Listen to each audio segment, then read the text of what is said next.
Hey, Jerry, Paul Stockman with the CBS station here in Buffalo. Congrats on the win. Oh, thank you, Paul. Yeah, no problem, man. When you look at just the overall defensive performance tonight, I mean, all week, everybody was talking about Lamar Jackson. Did you guys take that almost personal, like as a challenge? Like, look, let's shut this guy down, or just, what was working for you guys tonight to be able to do that?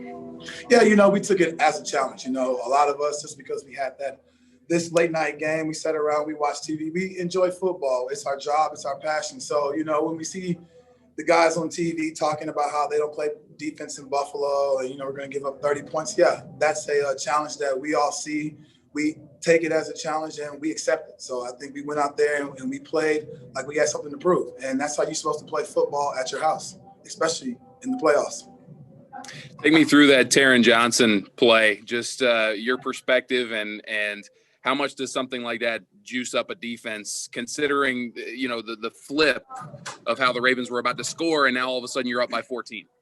Oh, man, that play was huge. Touchdown Taron, he does what he knows how to do, is get the ball in his hands and then go find the end zone. And so, we know he has a lot of speed, so we try to do our best to set him up so he can go score. And that's Taron, man. He's a great player. He's been studying his tape, and it shows. And so he makes those big plays in big games like this, and this is what we need. We always talk about throughout the week, scoring on defense, getting our hands on football, causing turnovers, trying to flip the field for our offense so they can have a short field. So, for him to not only cause the turnover and score, man, that's huge. That was a big momentum shift that we needed. That's something that you got to have at your house. Thanks, Jerry. Appreciate it. Yep. Hey, Jerry, congrats. I know you've been on the Bills for a while. What does this moment feel like, winning this game tonight?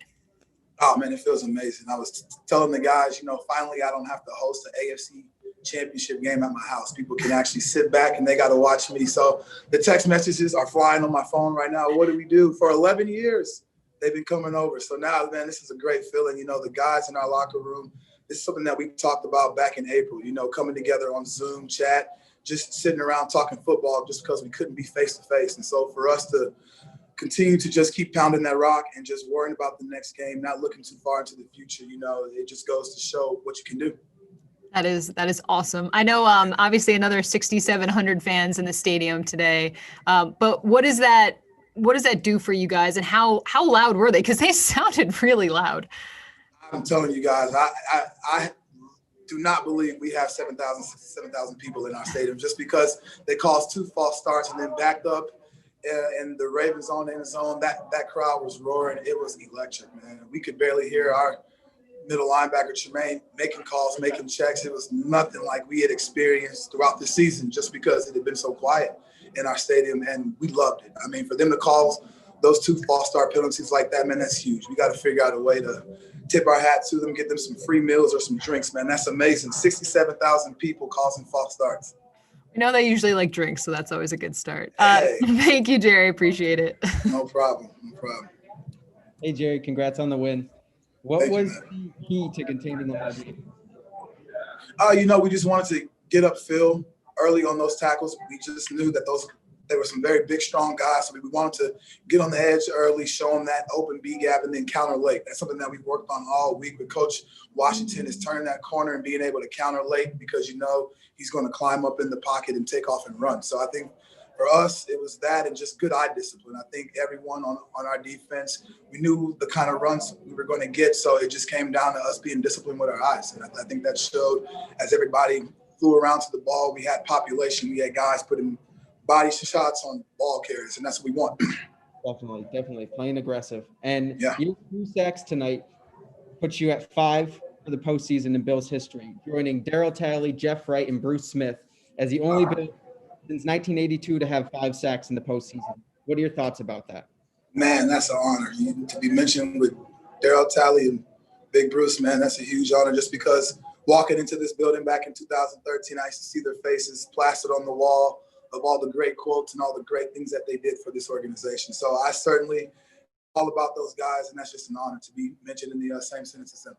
Definitely. And last one for me, this team is so close-knit, but how does it feel to go on this journey this season with Mario Addison, your longtime friend and teammate? Man, I couldn't ask for a better teammate, just because back in 2011, you know, sitting back in the house in Indy, we talked about this, sitting around watching TV, just for us to get our opportunity. What could we do with a team and how we could lead him, and it be him on the right, me on the left, and we going out there playing ball, doing what we do. So for us to get this opportunity, man, God is good. And it's just an incredible experience, something I'll never forget. Definitely. Well, congrats again, and thank you for your time. Thank you, man. Yes, Jerry, George Randy, Challenger Community News. Congratulations on the win tonight. Thank you, George. Thank you. Well, was it something you guys saw on film? Because it seemed like you guys were taking the right angles to cut off not only Lamar, but after that first series, you guys seemed to cut off their running game, and you guys were in position to make plays. You know, all throughout the week, we had Isaiah run as our scout team quarterback, and I think that gave us an excellent look, somebody with the right amount of speed, because he's probably just as fast, if not faster than Lamar. He's quick. So it really, throughout the week of practice, it allowed us to really gauge our sights on how fast this quarterback would be and what he could do with his arm. And I think Isaiah did a fantastic job of just doing what he does best, is just being fast, quick, and agile, and allowing us to kind of get that speed. And I think that helped tonight. It showed with Trent Murphy making a huge play on a zone read where he's able to shuffle at the end of the shuffle down to the hip of the tackle, come out and tackle the quarterback. And anytime you can tackle Lamar in open space, man, that's a huge play. And so that's just the kind of team we have, man. We want to feed off each other. We want to make each other better. Yes, it seemed like you guys really fed off the crowd tonight, because you guys were really, the defense, you guys, especially yourself, you were coming off the ball really fast tonight. Man, you know, anytime we get our crowd in the stadium, man, it's electric. And, you know, you want to do what you can to bring that win home. You know, I think I speak for all of us that when you get that crowd cheering behind us, fatigue doesn't really matter. You just want to go out there and go all out, leave it on the field so we can get this dub and get this feeling right here. All right. Thank you very much, Jerry, and good luck. Thank you, George.